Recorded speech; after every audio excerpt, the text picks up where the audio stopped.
Hi, everybody, and welcome to this Facebook Live. If this goes long enough, I will also post it as a podcast on Spotify, so that's a cool thing I can do now.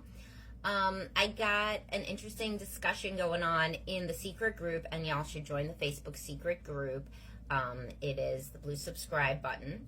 Lots of interesting discussions. Got to join with a real profile picture, though. Real people in there. No trolls. $4.99 a month. Anywho, so what is being discussed is emotional labor, and whether emotional labor is really the realm of the woman and the way that some women act like, or is it just the preoccupied attachment partner, or is it a partner with anxiety? And so it is interesting as a psychologist to think that if somebody came in doing a whole bunch of emotional labor and saying that it was really essential that they do all of it, then likely that would classify as anxiety, social anxiety, generalized anxiety. Somebody who thinks that they have all these things to do, it's super important, nobody else can do it as well as them, and that if they don't do it, like everything's gonna grind to a halt. That's anxiety, you know? I mean, saying that you do the emotional labor of reaching out to the family and that's something you like to do is one thing. However, if you say that if you didn't, then you would have no family ties. Nobody would ever reach out to you guys. If you missed the Christmas presents, then it would cause World War III. The whole thing makes you so anxious. You start thinking about it months in advance. That's called anxiety. And the way that we treat anxiety is exposure therapy and challenging thought. So both of those are part of CBT, right? So we would challenge the thought that if you don't do all this extra stuff that the world is going to end, or there's going to be some really negative outcome to you or the kids or the family. And then we would also do exposure therapy to not doing some of this emotional labor and then seeing what's really the travesty that happens, because most of the time it's nothing, and that's especially true when the women are like, well, if I don't reach out to my mother-in-law, then like she's never going to talk to us. What are you talking about? Like, she loves your son, her son, same as you love your children. So, of course she would reach back out to her son unless she's completely batshit, right? And then good riddance, if he wants to reach out, he can. But like sometimes there's just all these cognitive distortions where somebody with either anxiety, as I'm saying, low self-esteem, so that they situate their entire value in this stuff, or preoccupied attachment, and I'll talk about that in a sec, really situates their entire value in this emotional labor. Now, how does that work for preoccupied attachment? Well, the person's always trying to get more time with the spouse. So what better way to do that, right, than to schedule 7 billion things on the calendar so that they always have to hang out with the spouse? They're not doing it consciously. It's this subconscious, obsessive way to get the partner around the house, to say, well, we have this and we have this and you have to do this and then we have to do this and that and this and this and this. And so I guess there's no time for you to do anything else. But in reality, that person is just very, very anxious about rejection and being alone, and the other partner is avoidant and they're just trying to keep them around, and also continually say, look how valuable I am, look how valuable, don't leave me, because I'm so valuable. So you really have to interrogate, if you are really into this idea of emotional labor, what's going to happen if you don't do some of it? In healthier relationships, the other person just does it, and you don't know that until, of course, you test it. You test, for example, not doing everybody's laundry every day, or like not making individual meals for all of your kids, and then you see that they just eat what's around, etc., etc. So that's testing out these assumptions and finding them out to be wrong.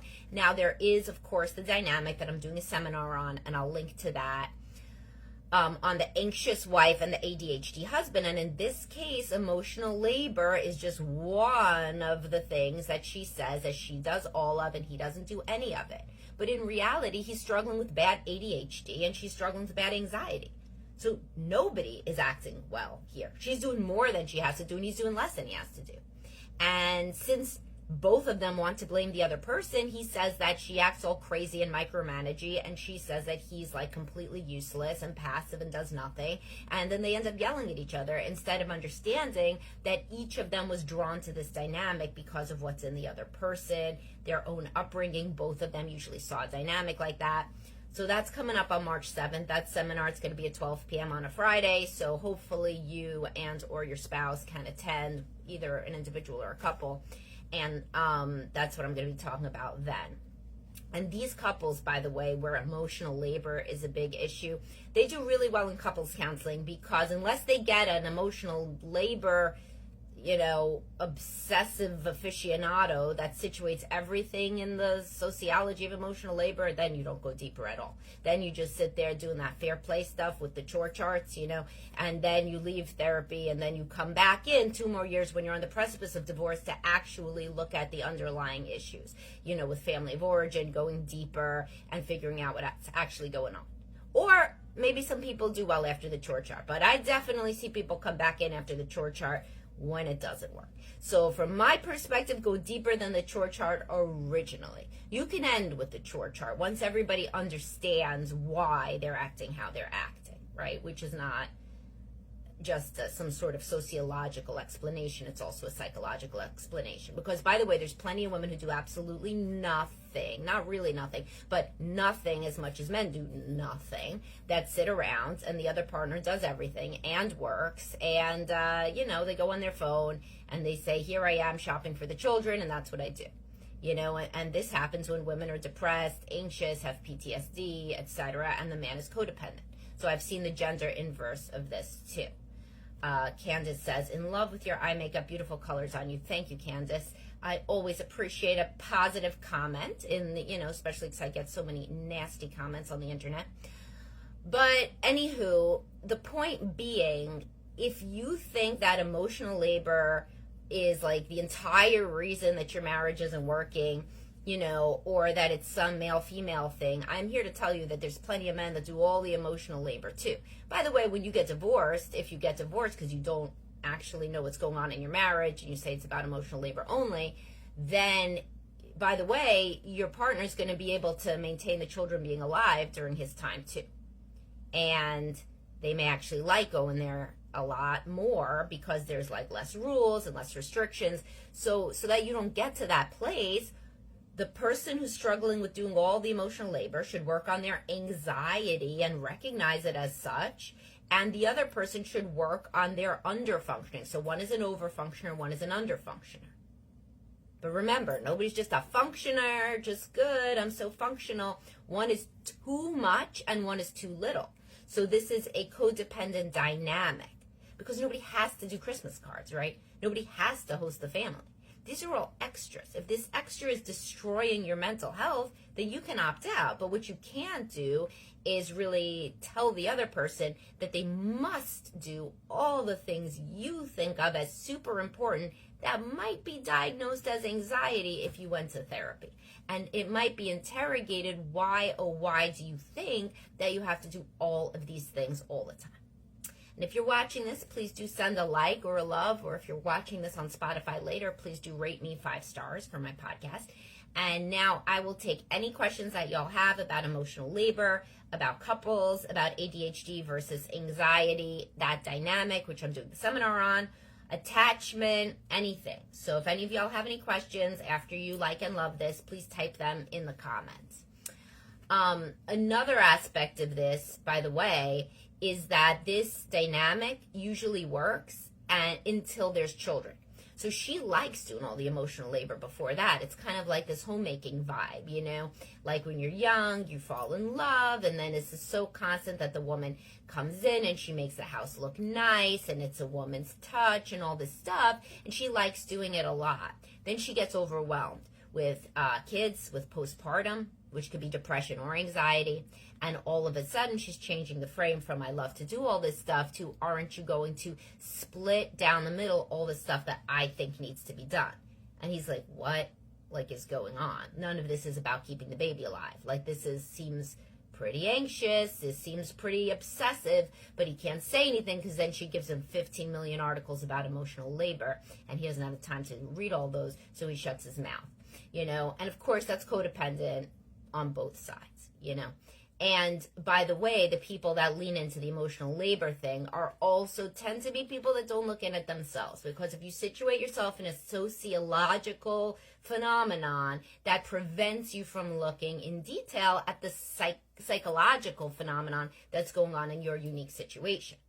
So I have so many posts about accountability without ever using that buzzword, where I say you got to examine your own contribution to any dynamic, right? And one big dynamic is an overfunctioner, underfunctioner. So you have to think, why am I overfunctioning? Why do I think that all of these things have to be done? What does it say about my core self-esteem? Do I believe that my utility is only doing these things? What do I think will happen if these things don't change? If they don't happen, if they don't manifest, that everything looks perfect, or that the children have this or that or extra stuff.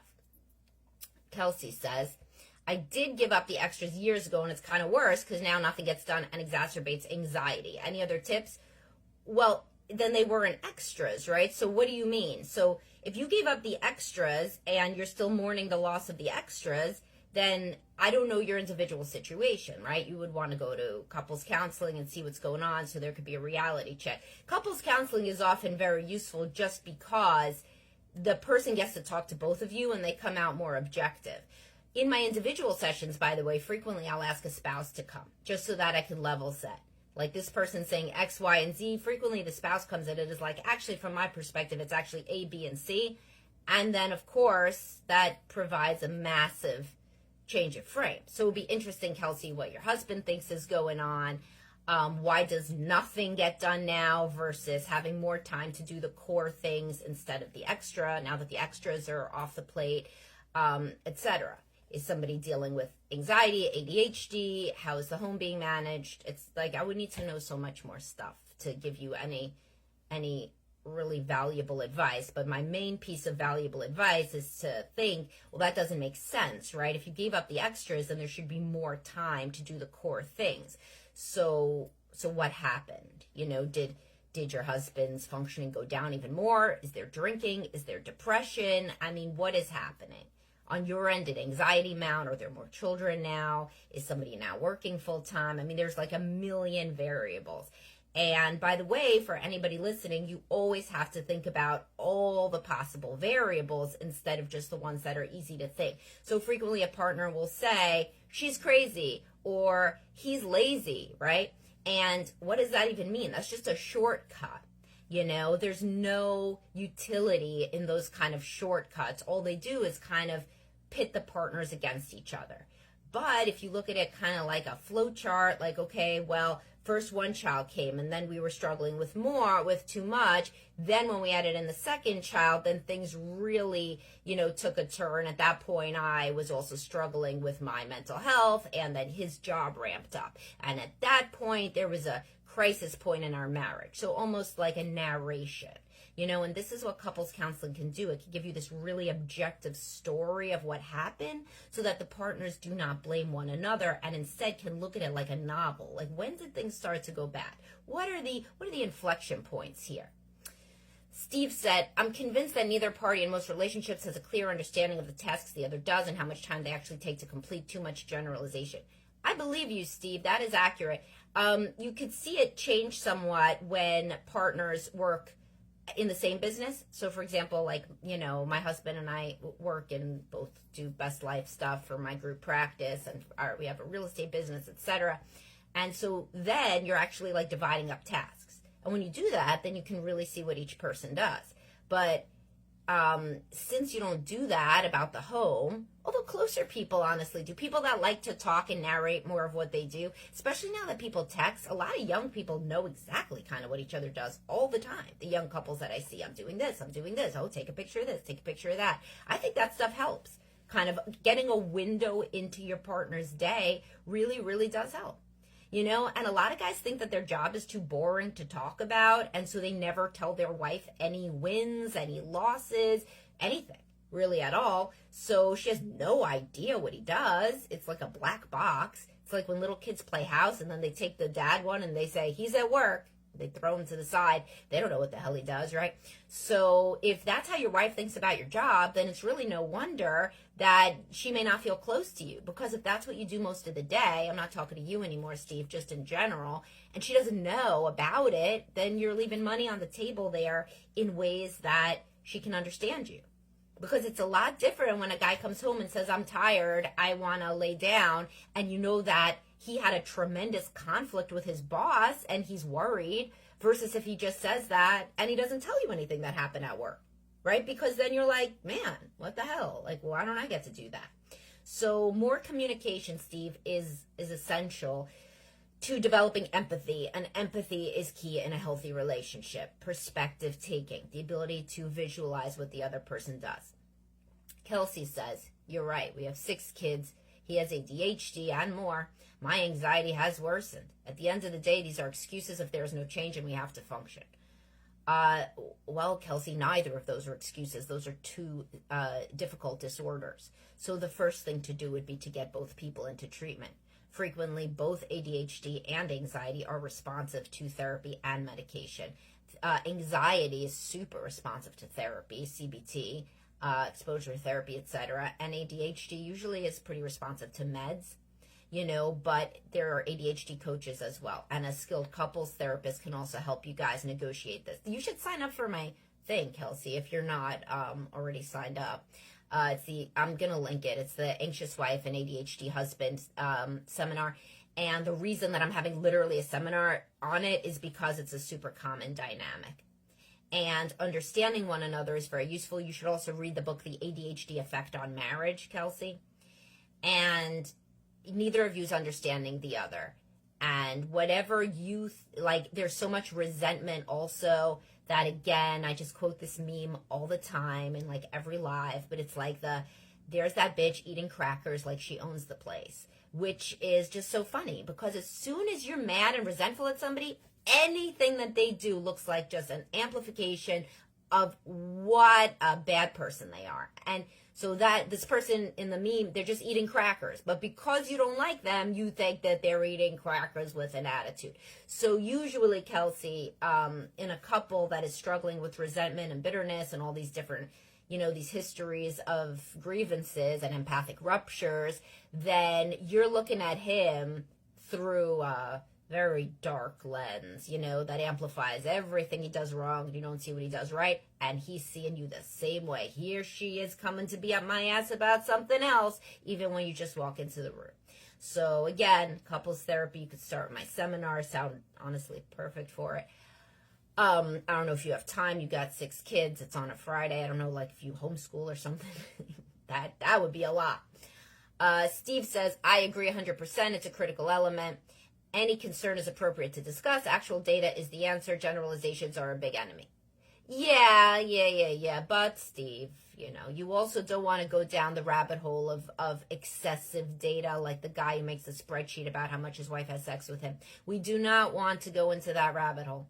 Generally, we don't have to, thankfully, with couples therapy. Once empathy is created and a deep, genuine understanding, not just of how the person functions now, but how they got to be how they are. Family of origin stuff is so key.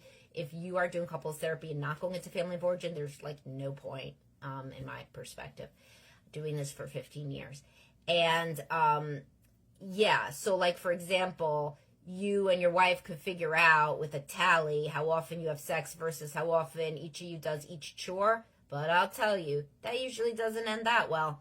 And what does end better is for you guys to be talking about why you feel bad, why you feel disrespected, why you feel unloved, not because of the partner, but originally what predated the partner. When else did you feel this way? How did you originally get into this dynamic? Why does it feel familiar, etc.? So great. These are great questions. Does anybody have any other questions? 10 people watching. Please send your likes and your loves and your Spotify 5-star reviews. Kelsey says, thank you. We are reading the Autistic Husband book you recommend. What Autistic Husband book? Oh, the Journal of Best Practices? That's the only one I recommend. That is a good book. We'll try that book too and look into your seminar. Thank you. ADHD treatment has not worked enough. Anxiety is complicated to treat for me, but I will look into CBT again. All right. Sounds like you want to do the work, so that's great. I will link the seminar after this. When people both show up and it's the two of them against the problem, here the problem is the ADHD, anxious dynamic, then it goes a lot better versus me against you. And so whenever you could see it as the two of you against the issue, then it's a million times better. Like the two of us against a sex life that isn't working, right? Versus like, I want more sex than she does, that isn't good, right? So when there's one blaming the other in any facet of the relationship, that is, that leads to frustration, resentment, bitterness, animosity, and possibly divorce, versus if it's two people against the problem. And that is a much better, and that's for parenting too, like you and your kid against the problem of them misbehaving versus you against your kid. You can use this lens in myriad ways that are more effective and depersonalize the problem and get rid of the victim perpetrator lens, etc. All right, I got like a couple more minutes, 13 people watching. That's awesome. Send your likes, guys. And I have time for one more question. If anybody has a question, I hope y'all are going to join my Facebook secret group. It's great discussions in there. That's where I got this original emotional labor topic from. I hope y'all are following me on Spotify, my podcast, Substack, and Medium, where I repost all my writing. Some of it is from so long ago. It's so funny to see it again. Like I just had something on Substack about the time when I had like all these kids, 3 kids under 3.5, and how crazy that was. But I hope that y'all are following me in all these different platforms. Does anybody have one more question? I will wait to listen.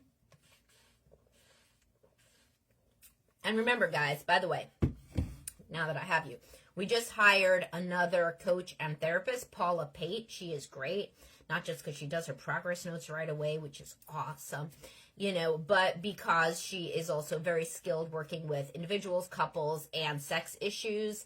She does coaching and she does therapy. So reach out. She also has experience parenting adult children. It's, in my perspective, I've never seen a therapist younger than myself. Some people like to do that, but some people like somebody who is their same age or older. That's always what I pick. Historically, when I was younger, I always liked these older people because I was like, man, at least they lived, already. And got to have learned something, right? But I say that because frequently the issues with parenting adult children are different than those of parenting young kids, obviously, definitionally. So she has experience with that. She also works with estrangement, which is something that I get a lot of requests from ever since I was interviewed by the American Psychological Association. They said my name for an article about estrangement, and man, did I get referrals from that. Unexpected. You do these interviews, usually nothing comes of it.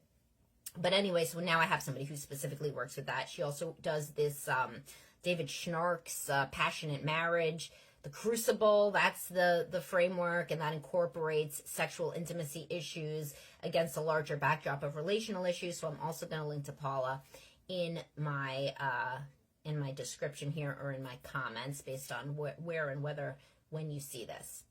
All right, guys, I think I am going to head out. Thank y'all so much for listening. This was fun, and I will talk to you guys soon. Oh, one last thing. If you ever need a therapist or a coach, there's not only Paula, there's 10 of us. I even have some openings rarely. Oh, I got a question. I even have some openings myself, so you can always write into me. Steve said, thanks for my work. Awesome. Thank you, Steve. Erin says, what about a guy who says he wants more sex but makes zero effort to create those experiences? For example, asleep daily before kids are even in bed. Their bedtime is 9 p.m., leaving no alone time to be had. Well, sounds depressed to me, honestly. I certainly don't know him. Can't diagnose him. But if a man's when does he wake up, though? Does he wake up like 4 a.m.? So if he's waking up at the same time as you, but he's got to be asleep before 9 p.m. and he's getting like 10 hours of sleep, that's not usually a good sign for somebody's mental health. So that would be the first thing I'd look into. Low testosterone. He says he wants more sex, but he won't stay awake to have it. Then he may only be saying he wants more sex. His drive may be down. Frequently that goes along with low T, depression, and so forth. I would just always recommend, I have posts about this when your husband doesn't want sex. You're telling me he does, but actions speak louder than words. If he really did, I think he would he'd be up if he could. So if he can't, then why, right? Why is he so fatigued? But good question. And I'll talk to everybody soon. Have a great day, guys. Bye-bye.